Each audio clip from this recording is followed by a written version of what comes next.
TV9 का खुफिया operation, बेहद सनसनीखेज खुलासा।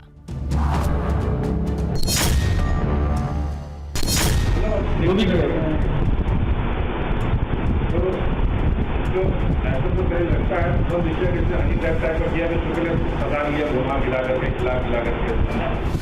TV9 पर कबूलनामा, एक्सपोज सीमा का ड्रामा।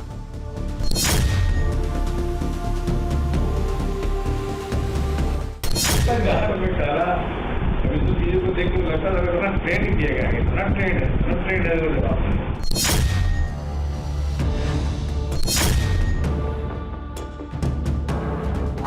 आज डिकोड होगी सीमा की हिस्ट्री, सुलझेगी कराची में गायब परिवार की मिस्ट्री।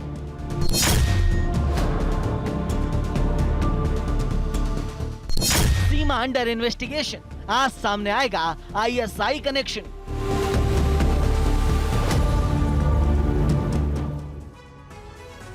तो पाकिस्तान से आई सीमा क्या ISI की जासूस है? इस सवाल पर आज TV9 पर बड़ा खुलासा होगा। आपको नोएडा की जेवर थाने के SHO का स्टिंग ऑपरेशन दिखाएंगे, बताएंगे कि स्टिंग में SHO ने क्या खुलासा किया है, बताएंगे आपको कि कुल मिलाकर क्या कुछ बातें निकलकर सामने आई हैं। साथ ही सीमा का भी स्टिंग दिखाएंगे कि जासूसी के आरोपों पर सीमा ने क्या कबूला है।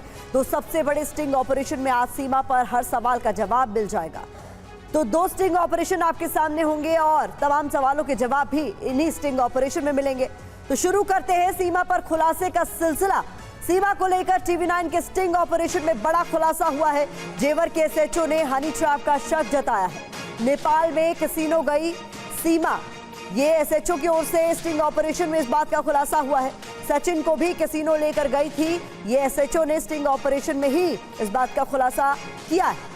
तो नेपाल में कैसीनो गई थी सीमा, सचिन को भी कैसीनो लेकर गई थी, ये बात कही गई है। सुनवाते हैं आप।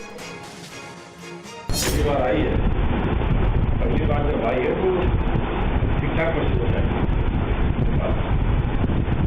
ठीक है, जब नेपाल लेके आई पहली बार तो उसने कपड़े कपड़े भी कराई है। हाँ, कुछ कपड़े को देखे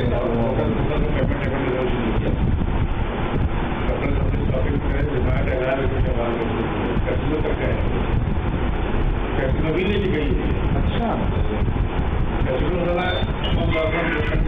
नेपाल में कैसीनो भी लेके गई है। जीता हारा मतलब जो भी करेगा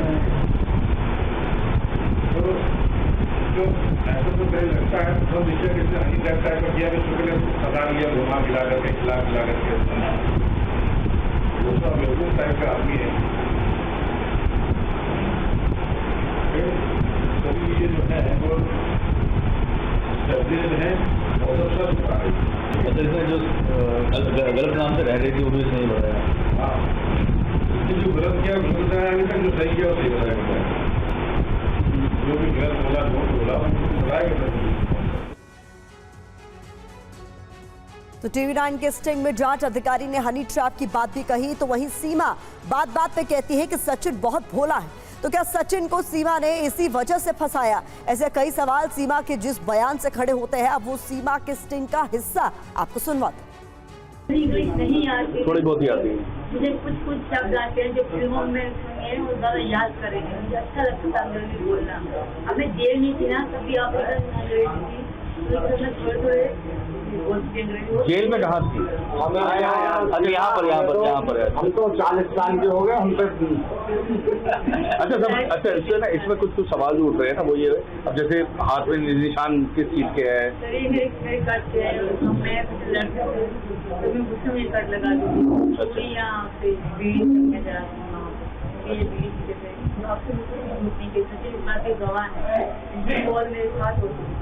अच्छा, तो सीमा के एक नहीं अनेकों झूठ पकड़े गए हैं। सीमा के 5 सफेद झूठ भी आपके सामने जल्दी से रख देते हैं जो सामने निकलकर सामने आए हैं। झूठ नंबर 1 की बात करें तो वो क्या है? नेपाल वाली शादी की कोई फोटो नहीं है, जो कि पहला झूठ है। झूठ नंबर 2 की बात करें तो फोन में भाई की तस्वीर लेकिन उसका चेहरा हटा हुआ है। झूठ नंबर 3 की बात करें तो मैं भारत में हूं, यहाँ कलमा नहीं पढ़ना चाहती, कलमा पढ़ने को कहा गया तो ये एक्सक्यूज दिया गया। झूठ नंबर 4 की बात करें तो सिर्फ 5वीं तक की पढ़ाई की, ये उनकी तरफ से कहा गया। और झूठ सबूत नंबर 5 की बात करें तो जेल में रहकर 5 दिन में हिंदी सीख ली, ये भी लॉजिक उनकी तरफ से दिया गया, जिसको लेकर कहा जा रहा है कि आखिरकार बात बात पर झूठ क्यों बोल रही है सीमा। सीमा पर TV9 के स्टिंग ऑपरेशन में एक और बड़ा खुलासा हुआ है। बता दें, सीमा के भाई ने 2022 में पाकिस्तान आर्मी ज्वाइन की। सोशल मीडिया पर सीमा के भाई का फोटो भी है। तो ये एक एक कर बड़े खुलासे हो रहे हैं, सुनवाते आप। इसलिए भाई वाला मामला में ये कुछ समझ में आया, भाई है फोटो दिखाई थी उसमें आपको, फोटो दिखाई उसमें हम लोगों को, लेकिन आदि सर है नहीं उसमें, सर है नहीं उसमें ओरिजिनल फोटो। तो उस कनेक्शन से कोई बात कोई मतलब लगता है पुलिस को वहाँ से नहीं, हाँ वो तो है नहीं, इससे हमने बातचीत करी है उस टॉपिक पे, इसमें लास्ट बातचीत कर रही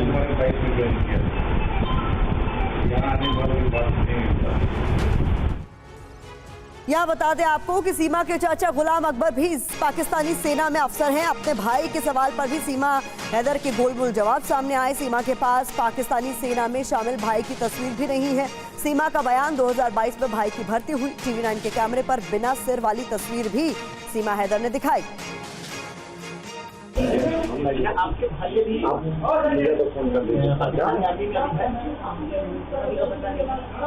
पता नहीं मेरे साथ निकाल दिया गया, कब निकाला ज्वाइन करने पाकिस्तान में ज्वाइन कर दिया।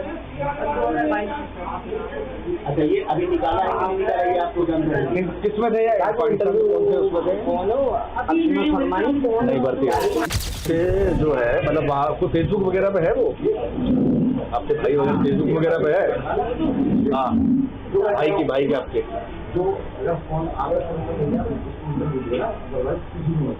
क्योंकि बातें ये चल रही है ना कि कोई भाई नहीं है, सब जिस प्रकार की बात बोल रही है। ठीक है, बस चलूँ मैं। फेसबुक वगैरह पे जो है, फेसबुक पे फोटो है, बर्थडे फोटो है, अभी है। हाँ लाइए तो निकालें।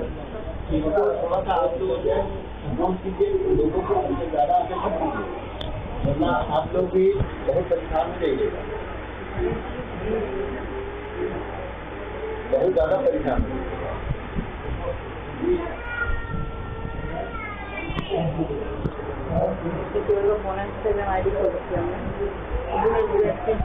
ये सचिन को आप बताया था कि आपका भाई आर्मी है?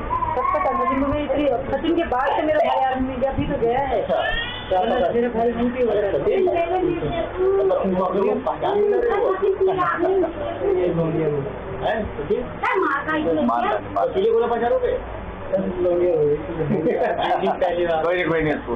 बच्चे को काम दिलाओ चुप हो जा।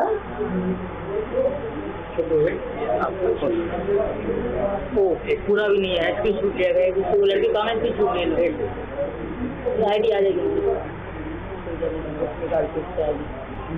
हाँ, मुँह नहीं आ रहा, बॉडी आई है उसकी फोन इसकी छूट सब मीडिया निकाल रहे थे ना, मैंने रिलीज कर दिया। स्टिंग ऑपरेशन में हुए खुलासे के बाद TV9 संवाददाता अंशुमन तिवारी ने जब सीमा को कन्फ्रंट किया तो सीमा ने कहा, मुझे टॉर्चर न करें, पुलिस सब पता लगा लेगी। जो फोटो आपने लोड किया है, अपलोड किया इंस्टाग्राम पे, ये कौन है आपको? ये मेरे भैया हैं। क्या नाम है इनका? आसिफ। तो ये कब किया था आपने अपलोड? ये इन्होंने, ये मुझे याद नहीं डेट फिक्स यार सर। अच्छा जी सर। तो ये आर्मी में है? आर्मी में अभी हुए थे, अभी ऑफिसर नहीं है, आप देख सकते फोटो में। अच्छा। नए नए सर। जी सर। मतलब ये आर्मी में है, ज्वाइन किया है ना, पाकिस्तान आर्मी में ज्वाइन किया है? बिल्कुल सर। है ना? जी सर। तो ये आपने पहले बताया था कि ये हमारे भाई हैं लेकिन आर्मी में नहीं है, ऐसा कुछ करके? सर जो भी मैंने सच बताया था वो मैंने पुलिस को बता दिया था, मीडिया को मुझे बताना जरूरी नहीं है। पाकिस्तानी कह रहे हैं इंडिया की जासूस है, इंडिया कह रहे हैं पाकिस्तानी जासूस है, जो भी हूँ पुलिस पता लगा लेगी और सच सामने आ जाएगा। और प्लीज मुझे इतना ज्यादा टॉर्चर मत करो। सीमा से एटीएस की पूछताछ में शक गहरा रहा है क्योंकि एटीएस ने आईएसआई के कोडवर्ड फूफी फल को लेकर सवाल पूछा। आईएसआई को जानकारी भेजने वालों को कोडवर्ड नेम फूफी, रुपए के लिए फल कोडवर्ड का इस्तेमाल होता है। शुद्ध हिंदी भाषा, हिंदू रिवाजों पर भी सवाल पूछे गए।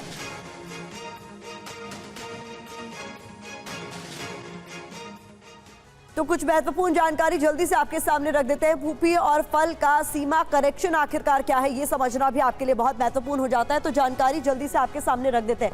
तो देखिए क्या है सवाल जो पूछे गए। तो देखिए क्या फोन पर मैसेज आया और चैटिंग में सावधानी बरतने को कहा गया, ये सवाल पूछा गया। ये एटीएस के सवाल। सवाल नंबर 2, क्या बातचीत के लिए किसी कोडवर्ड का इस्तेमाल करती थी, ये सवाल भी पूछा गया। इसके अलावा क्या फूफी और फल कोडवर्ड का इस्तेमाल किया, ये सवाल भी पूछा गया। इसके अलावा तुम इतनी शुद्ध हिंदी कैसे बोल लेती हो, ये सवाल भी पूछा गया। साथ ही साथ पूछा गया हिंदू रीति रिवाजों के बारे में तुम्हें कैसे पता चला। तो ये वो तमाम सवाल है जो पूछे गए एटीएस की ओर से। आर्मी अफसरों को फ्रेंड रिक्वेस्ट क्यों भेजी थी, ये सवाल भी पूछा गया। तो हमारे साथ स्टूडियो में प्राइवेट डिटेक्टिव जयसवाल जी भी मौजूद है, लगातार हमें ज्वाइन किए हुए हैं। सर देसवाल जी, माफ कीजिएगा, संजीव देसवाल जी, देखिए ये तमाम तरह के सवाल हैं जिनके जवाब मिलना अभी बहुत जरूरी है, लेकिन ये एटीएस के तमाम वो सवाल हैं जो सीमा हैदर से पूछे गए थे। आपको क्या लगता है ये जो बॉडी लैंग्वेज अब तक सीमा की रही है तमाम इंटरव्यूज में, किस ओर इशारा करती है? क्या वाकई यहाँ पर सिर्फ लव एंगल कहकर इसे नकारा जा सकता है? देखिए ऐसा है कि इन्वेस्टिगेशन के अंदर लाइन ऑफ एक्शन बहुत इंपॉर्टेंट होता है और सीमा हैदर का सच जानने के लिए उस लाइन ऑफ एक्शन को समझना बहुत जरूरी है। आज हमारे पास सिर्फ है क्या, सीमा हैदर की स्टेटमेंट, सीमा हैदर के बच्चे और सचिन मीणा, कुछ हमारे पास चैट्स और उनके साथ रिकवरी किए हुए मोबाइल, ये सब चीज़ें हमारे पास है जिसको हम इन्वेस्टिगेट कर रहे हैं और काफ़ी हद तक जान भी लेंगे कि एग्जैक्टली हो क्या रहा है। लेकिन इसमें भी कोई दो राय नहीं कि हमें इस इन्वेस्टिगेशन में पाकिस्तान से कोई मदद नहीं मिलने वाली। तो क्या हम कोई कंक्रीट एविडेंस इसके खिलाफ ला पाएंगे, क्योंकि हमारे पास जितने भी अभी एविडेंसेस हैं वो सब सर्कमस्टेंस एविडेंस हैं। सर्कमस्टेंस एविडेंस के बिहार पर हम ये तो कह सकते हैं कि वो स्पाई हो सकती है, लेकिन हम उसे प्रूफ कैसे करेंगे, क्योंकि हमें प्रूफ करने के लिए कंक्रीट एविडेंस चाहिए। ठीक है, वो कहते हैं वहाँ पे नेपाल में जाती है, नेपाल में शादी करती है, लेकिन उसके पास कोई फोटोग्राफ नहीं है शादी का, कोई पेपर, कोई कहते हैं ऐसा एफिडेविट नहीं है जो बता सके कि उसकी शादी हुई है। हनी ट्रैप इसमें साफ दिखता है। अपने आप को जिस प्रकार से वो अनपढ़ बताती है, अनपढ़ बताने के बावजूद जो उसकी मूवमेंट्स हैं, जो उसके हनी ट्रैप का तरीका है, जो उसका कंप्यूटर को यूज़ करने के तरीके हैं, कंप्यूटर हिंदी में यूज़ नहीं किया जाता, इंग्लिश में यूज़ किया जाता, ये सारी चीज़ें कहीं ना कहीं ये क्लियर करती हैं कि कई ऐसे सवाल हैं जो सस्पिशियस हैं। सबसे बड़ी बात यह कि आज जब हमारे पास सीमा है और सीमा के बच्चे हैं तो इसे समझना होगा कि सीमा की जो उम्र है वो बहुत ज़्यादा नहीं दिखती, और जितने हमारे पास डॉक्यूमेंट्स आए उस डॉक्यूमेंट्स के अकॉर्डिंग उसकी उम्र कहीं ज़्यादा है, कहीं कम है। तो ऐसे में क्या सचिन, ये सीमा के बच्चे इसके अपने बच्चे हैं? हमें इस पे डीएनए करवाना चाहिए। डीएनए से हमारे पास हो सकता है कि क्या कोई कंक्रीट एविडेंस मिल जाए। कि यहाँ पर हनी ट्रैप के एंगल को बिल्कुल नकारा नहीं जा सकता और यहाँ पर हमें पाकिस्तान से किसी तरीके की मदद मिलेगी, इस पर बहुत बड़ा संशय है। इस बीच बड़ी खबर का हम रुख कर रहे हैं। सीमा को लेकर TV9 पर बहुत बड़ा खुलासा भी हुआ है। बता दें सीमा पहली बार 6 से 7 लाख रुपए तक लेकर आई थी। सीमा ने किराए के 6000 नेपाली करेंसी भी दी थी। सीमा ने कुछ ऑनलाइन ट्रांजैक्शन भी किए। तो ये बड़े खुलासे हुए हैं पैसों को लेकर, सुनवाते हैं आप। तो कितना पैसे लेके आई थी वहाँ से? पहली बार तो 2.5 लाख रुपए ले पाए थे। इस बार तो पैसे नहीं थे, इस बार तो उसने भी दिया किराया, सचिन ने 6000 रुपये नेपाली उसने पेमेंट किया, तो 15,000 रुपया नेपाली लगा, 6,000 रुपया उसने दिया, सब कुछ इसने जो है ऑनलाइन ट्रांजेक्शन किए, सबसे किराया थोड़ा बहुत बच गया, सब जमा से आई। किराए का परचून की दुकान पे काम करता है, तो उसका महीने की कितने चाहिए हो रहा है? 12,000 5,000 बताओ।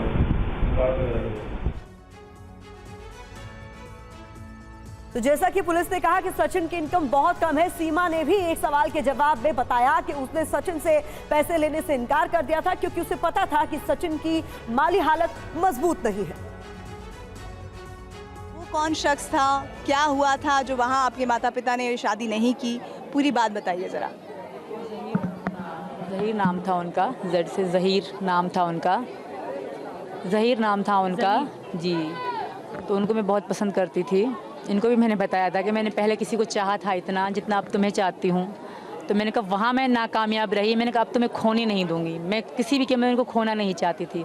और मेरा इनसे वादा था, क्योंकि ये भी इनका भी इतना कोई नहीं था पैसा कि मुझे भेजें। इन्होंने कहा था कि मैं तुम्हें कुछ भेजूं, पर मुझे पता था कि इनकी नहीं है स्थिति सही। तो मैंने कहा नहीं, मैंने कहा ये मेरे प्यार में दाग है कि मैं तुमसे 10 रुपये भी लेती हूँ तो ये गलत है।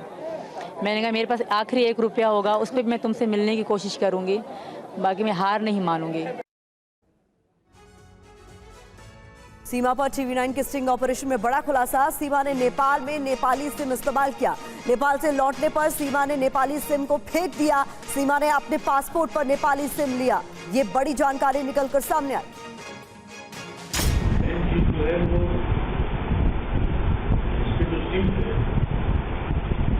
नेपाल आई, फिर नेपाली सिम लिया, फिर फेंक दिया, फिर पाकिस्तान, फिर आई, फिर नेपाली सिम लिया। और नेपाली सिम जो के डॉक्यूमेंट्स के लिए पासपोर्ट मिल गया। हमारा अगर दिक्कत यही ना, डाटा नहीं रखते लोग, जिसमें क्या किस कौन क्या ही करना है, कोई भी पेशेंट करना। होटल्स के तो इसने अपने नाम भी कराया था। अजीब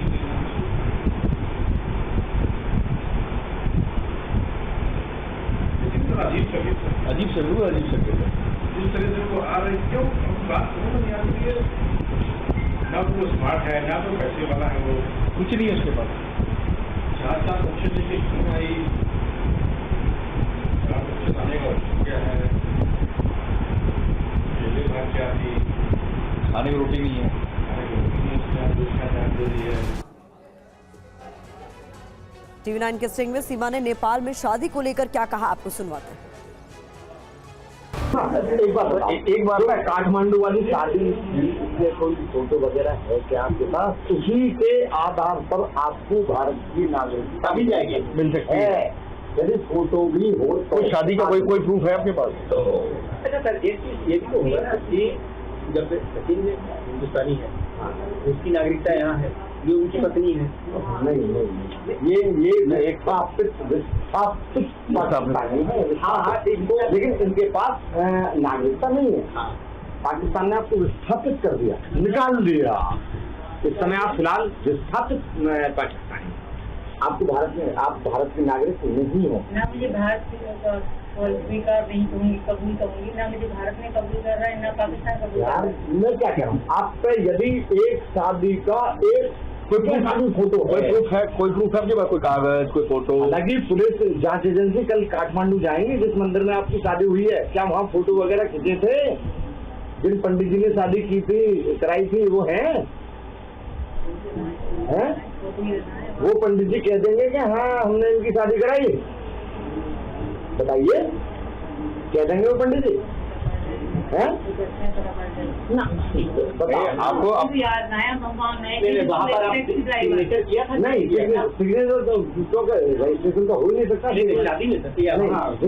हिंदू लॉ के अनुसार खाली मांग भरना ही पर्याप्त है, यदि उसका फोटो भी हो तो। जैसे आर्य समाज मंदिर में जो शादी हो रही है, आर्य समाज नहीं, तो शादी का फोटो तो आपने खिलाता ही है। आर्य समाज मंदिर में भी शादी ओनली ऑन इंडियन के लिए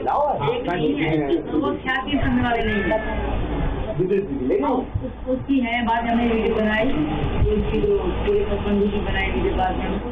नहीं तो मोबाइल आपके पास, तो फोटो तो खींचता ही ना, यही तो आदमी पूछता है ना कि आपने कोई सेल्फी नहीं लेते रूम के आगे ढेर सारे, तो वहाँ पर भी नहीं, रूम के मतलब नहीं, रूम में तो आ रही है, लेकिन मंदिर में कोई है कुछ, वो बहुत बड़ा वीडियो बनाई हुई है वीडियो, बहुत सारी मंदिर की वीडियो है। कहाँ है वो मंदिर? बाद में घूमे हम लोग, घूमना नहीं, शादी का एक शादी का उसका नागरिकता मिलने में आसानी हो जाएगी, उसमें बहुत आसान। ये बात करिए, पत्रकार उसमें क्या है ना, थोड़ा जो है इजी हो जाएगा। हर चीज से तो समझ है ही आपको इस चीज के बारे में। देखो इसमें आप तो चीजें समझ ही रही है, आप बोल भी पा रही है, मीडिया से बात भी कर पा रही है, तो आपको नॉलेज चीजों को समझती तो है आप।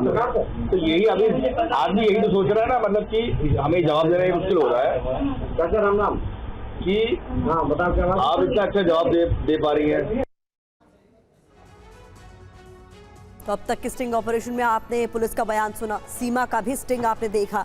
अब आपको ऑन कैमरा सीमा का वो बयान सुनवाते हैं कि वो नेपाल कैसे आ। आपके साथ बच्चे भी थे, आप अकेली थी, कैसे आप अपना घर चलाती थी, कैसे आपने ये समझा कि आपको किस रास्ते सचिन तक पहुंचना है, क्या आपके पास उतना पैसा था, क्या काम आपने कुछ किया, कैसे आप सचिन तक पहुंचने के लिए ये कोशिश, ये जद्दोजहद करती आई, क्योंकि क्या सचिन के जरिए आपको पता लगा कि आप कैसे उनके पास पहुंच सकती हैं, चाहे वो नेपाल, क्योंकि आप लोगों ने मिलना शुरू किया था?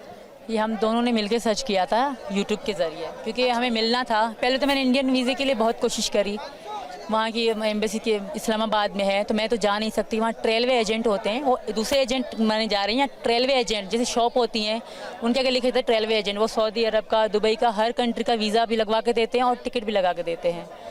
तो मैं उन्हीं के पास गई कि मैं इंडिया जाना चाहती हूँ, तो उन्होंने पूछा आपका कौन है, मैंने कहा फ्रेंड है मेरे, क्योंकि ज़्यादातर यही था कि फ्रेंड नहीं, फैमिली वाले जा सकते हैं भारत, बाकी लोग नहीं जा सकते, कुछ डॉक्यूमेंट्स चाहिए होते हैं। तो मैंने इनको बताया कि मतलब ऐसे ऐसे कागज़ मांग रहे हैं, फिर मैं आपके पास आ सकती हूँ वरना नहीं। तो इन्होंने अपने आईडी कार्ड और राशन कार्ड की कॉपी मुझे भेजी और मैंने जमा भी कराए वहाँ पे, अपने फ़ोटो बगैर दुपट्टे के। उन्होंने कहे थे सर ने कि निकाल के दो, आपके एम्बेसी में जमा कराऊंगा, आपका वीज़ा लगेगा। पासपोर्ट बनवा लिया मैंने, तो मैंने वो भी करे। फिर उन्होंने कहा कि एक कागज़ और है, इंडिया से 3 डॉक्यूमेंट्स चाहिए, तीसरी सरकारी ऑफिसर के कागज़, जैसे ड्यूटी का कार्ड होता है उसकी कॉपी और उनके साइन में आपको फॉर्म बना के दूँगा, करवाएंगी, तभी आप इंडिया जा सकते हो। तब भी 3 महीने आपको वेट करना होगा और कंफर्म नहीं है कि आपका वीज़ा लगेगा कि नहीं, क्योंकि 100 में से 90% आपका लग सकता है, नहीं लग सकता, और 10% लग सकता है। तो इनसे मैंने बताया तो हम दोनों बहुत परेशान थे ना, तो मैंने इनको कहा तुम पासपोर्ट बनवा लो, हम दुबई में मिलेंगे, पहली बार मुलाकात का हमने सोचा था कि हम मिलेंगे। तो इन्होंने पासपोर्ट के लिए यहाँ पैसे भी जमा कराए, तो इनको बहुत चीज़ें बता रहे थे, ये समझ ना पा रहे, थोड़े भोले से हैं ये, तो ये समझ ना पा रहे थे। तो फिर नेपाल के बारे में हमें पता पड़ी कि नेपाल में इंडियन लोग बगैर वीज़े के या बगैर पासपोर्ट के आ सकते हैं। तो मैंने इनको बताया कि मैंने कहा तुम नेपाल आ जाओ, इन्होंने भी सर्च मारा था, तो मैंने भी अपना वीज़ा नेपाल का लगवाया, मैं अकेली आई इनसे मिलने के लिए 10 मार्च को। बच्चों की परवरिश करना, 4 बच्चों की परवरिश करना, खुद का घर चलाना, रोजी रोटी कैसे कोशिश करती थी, पैसे कैसे? शुरू में तो मेरे पति मुझे देते थे मैम, मैं झूठ नहीं बोलूँगी, जो सच है मैं वही बोलूँगी, मुझे देते रहे, पर रिस्पेक्ट मेरी वो बिल्कुल भी नहीं करते थे, हर बात पे लड़ाई करना, गाली गलौज करना उनकी आदत सी थी। अब आपको समझाते हैं कि आखिरकार सुरक्षा एजेंसियों का शक सीमा पर क्यों गहराता जा रहा है। शक की 5 वजह आपके सामने रख देते हैं। पहली वजह, 5वीं तक पढ़ाई, इतनी अच्छी अंग्रेजी आखिरकार सीमा कैसे बोल रही है। दूसरी वजह, अकेले पाकिस्तान से हिंदुस्तान तक सीमा कैसे आ गई। तीसरी बड़ी वजह भी आपके सामने जल्दी से रख देते हैं, फर्जी आधार कार्ड क्यों बनवाया सीमा ने, यह भी बड़ा सवाल है। चौथी वजह की बात करें तो सचिन की चैट उसने क्यों डिलीट की, यह भी एक शक की वजह। और 5वीं वजह की बात करें तो उसने मोबाइल क्यों तोड़ा। ये 5 वजह है जिसके आधार पर उस पर शक और ज्यादा गहराता जा रहा है। सीमा को लेकर TV9 के स्टिंग ऑपरेशन में बड़ा खुलासा हुआ है। बता दें आपको, सीमा सामान्य महिला नहीं है, पूरी ट्रेनिंग मिली है, ये कहना है SHO का। सीमा को हिंदू कल्चर की ट्रेनिंग दी गई है, ये जेवर के SHO की तरफ से स्टिंग ऑपरेशन में बड़ा खुलासा। हैदर के जाने के बाद ये एजेंसी की कब्जे में आई, उसको ट्रेड किया गया। मुझे ऐसा लगता है ये मुसलमानी कम है, हिंदू ज़्यादा है, उसको देख ही लगता है। इसको हिंदू कल्चर से किया गया। हाँ, जैसे अगर पाकिस्तान जाना होगा तो हमको पहले 6 महीने किसी मुसलमान घर में रहना होगा, ऑब्जर्वेशन करना होगा घर में नहीं, और हम कलमा भी पढ़ेंगे, सब कुछ पढ़ेंगे, खाएंगे पिएंगे भी, सब सीखेंगे, तब उसके बाद रिपोर्ट किए रहेंगे पाकिस्तान। जासूस या कोई जो होते हैं, उसे फिर आना रहा होगा तो उसको बाकायदा हिंदू फैमिली में वहाँ रखा गया होगा। सीमा के कराची करेक्शन की पुलिस जांच कर रही है। हमने अपने स्टिंग ऑपरेशन में भी सीमा से पाकिस्तानी कागजात और दस्तावेज को लेकर सवाल पूछे थे। सुनिए उन्होंने क्या जवाब दिया। कोई डॉक्यूमेंट आपके जो है वहाँ से यहाँ पर लेके आए हो साथ में आप डॉक्यूमेंट पाकिस्तान उत्तर पुलिस में काठमांडू सुन करो, आज जो पुलिस आई तुम्हारे पुलिस आई, और वहाँ उस समय चैनल पर डिबेट था जब पुलिस आ रही है, क्या बोला पुलिस ने आपसे? ये कहकर गई है कि आप घर से नहीं निकलोगे। नहीं निकलोगे और मुझे गंगा नहाने का कहीं जाने का अरे रुको। जब आप नहीं जा सकते, घर में बैठे रहो आराम से, वरना आप वापस चले जाओ। हैं? अच्छा। अब उसे देख लो ना कि जो जब पुलिस आई थी और आपने कहा था, उसे भी देखिए आप, मैंने क्या कहा था उनसे, पुलिस से। मैं इसे पछताई कि बाबा इन लोगों ने पुलिस को भी ना ना, बहुत बढ़िया कहा। मैं क्या कहता था, पुलिस वाले क्या कहेंगे, नहीं मुझे डर बैठने लगा, मैं मुंह से निकल गया, पुलिस आए वहाँ पे सुनो तो बच्चे तो आपके साथ नहीं आए थे ना, बच्चे तो पहले तो आप अकेले आई थी, तो बच्चे कैसे आए थे फिर? दोबारा वापस पाकिस्तान हम फिर वापस गई पहले।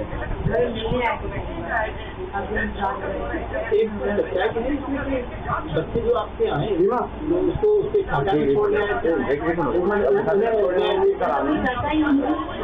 मतलब आप तो हैदर अकेला भाई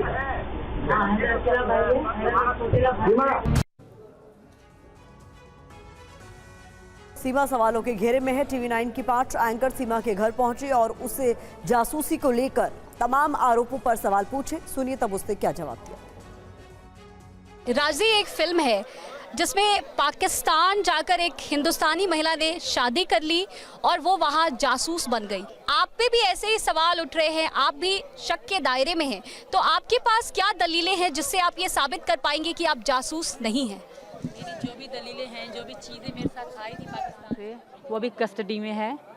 तो कुछ तो हो गया है कंफर्म, कुछ भी कंफर्म हो जाएगा और मुझे यकीन है कि सच्ची सामने आएगा। ऐसा कुछ भी नहीं है मैम, मैं इनकी मोहब्बत में यहाँ आई हूँ। मैंने कभी भी ज़िंदगी में ना जेल देखी थी, ना कभी पुलिस सामने देखी थी। ऐसा मैंने कभी ज़िंदगी में, ना ही मैंने कभी अपना फ़ोटो भी नेट पे डाला था। अगर कोई डालती भी थी तो प्राइवेट, सिर्फ मैं देख सकूँ और यही देख सके।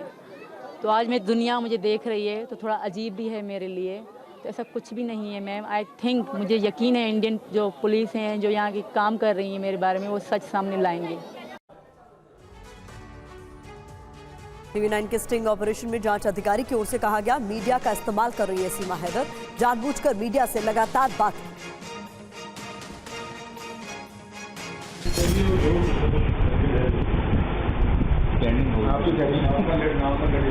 नॉर्मल लेडीज हिसाब से मीडिया को फेस कर रही है, नॉर्मल घर की लड़कियाँ, गाँव की लड़कियाँ या विदाउट हेजिटेशन बात करते हैं, विदाउट हेजिटेशन। अब सिर्फ मीडिया में ही बोल रही है, कहा ना पूरा फुल टाइम मीडिया बोल रही है, ऊपर शब्द को कहा था, नीचे को कहा शब्द, मीडिया को फोकस कर रही है अपने आप को भी मैं और ज़्यादा हाईलाइट। और जब ये आई तब इसने नाटक नहीं किया, मैं प्यार करते जब आई छुप के रही ना, पहले जब ये आई तो छुप के रही, पकड़ ली गई, अपनी मीडिया का सहारा गया, मीडिया का सहारा दिया और इंडिया से बदल गई, इमोशनल लव का बहाना लेकर मीडिया में यूज कर। अरे इसके भाई का एक मामला भी आया कि आर्मी में है, ये मीडिया कहाँ ले लीजिए कि मैं जब बस ट्रेन करने वाला हूँ और ये कर दिया वो समझदारी कर दी। और पुलिस से भी थोड़ा पूरी मीडिया में जितना आ रहा है देखिए क्या कुछ तो बोले अगर इसमें पूछिएगा नेटवर्क ज़्यादा। हाँ, तो हम लोग बेटा बात कर रहे हैं, सारे वीडियो रात भर में देखो क्या बोली,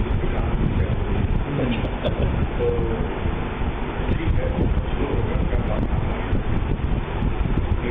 मीडिया ने शुरुआत में कितना सपोर्ट किया, वो एक्चुअली वो लव वाला एंगल से चल गई थी, इतना सपोर्ट किया, लव वाला एंगल पकड़ लिया। हाँ, जब ये आई वहाँ से तो सुनते रही, वो पूरी से रही, भाई यहाँ पकड़ के आई तो ये सामने इतनी ट्रेन लेडी है, आप आम लेडी अगर होती तो इस तरह से नहीं कर, जबकि उसको अपने आप को 5 चीज बताती है। बिल्कुल मीडिया के साथ खेल रही है, अपने आप को काबूज खेल रही है कि बस लव का एंगल जो है वो। तो जो बात पुलिस कह रही है, सीमा कुछ इसी तरह से अपने प्यार की कहानियां बता रही है और सभी सवालों को अपनी मोहब्बत के दायरे में समेटने की कोशिश करती है। जिस जगह पर आपकी परवरिश हुई है और जिस मुल्क में, जिस कट्टरता की हम बात करते हैं पाकिस्तान में, वहां रहते हुए आपने इस प्यार के लिए वो हिम्मत कैसे जुटाई? आपने कहा पहले आप किसी और से प्यार करती थी, उसके बाद शादी आपकी हैदर के साथ भी हुई और सचिन के साथ जुड़ना, किस तरीके से उस प्यार के एहसास को समझते हुए आप इतना बड़ा कदम उठा पाई? मेरी पहले तो शुरू में तो मैंने नहीं सोचा था कि कभी मैं भारत आने का सोचूंगी भी। हम गेम खेलते थे साथ में तो अच्छा लगता था इनके साथ, क्योंकि मैं अकेली रहती थी। मेरे पति तो दूसरे देश में थे, मेरे पापा ही थे, वो ऑटो रिक्शा चलाते थे। वो रात को आते थे और सोते थे, सुबह को चले जाते थे। तो हमारे 2 कमरे थे, छोटा सा घर था, ज़्यादा बड़ा घर नहीं था। तो इनके साथ गेम खेलना, बात करना अच्छा लगता था, क्योंकि अकेली रहती थी। बच्चे मेरे छोटे थे तो वो सो जाते थे, या वो मतलब बातचीत इतनी नहीं करते थे। तो मुझे इनके साथ इतना अच्छा लगता था टाइम स्पेंड करना। दिन में रात में हम बातें ही करते रहते थे। ये इंडिया दिखाते थे, मैं पाकिस्तान।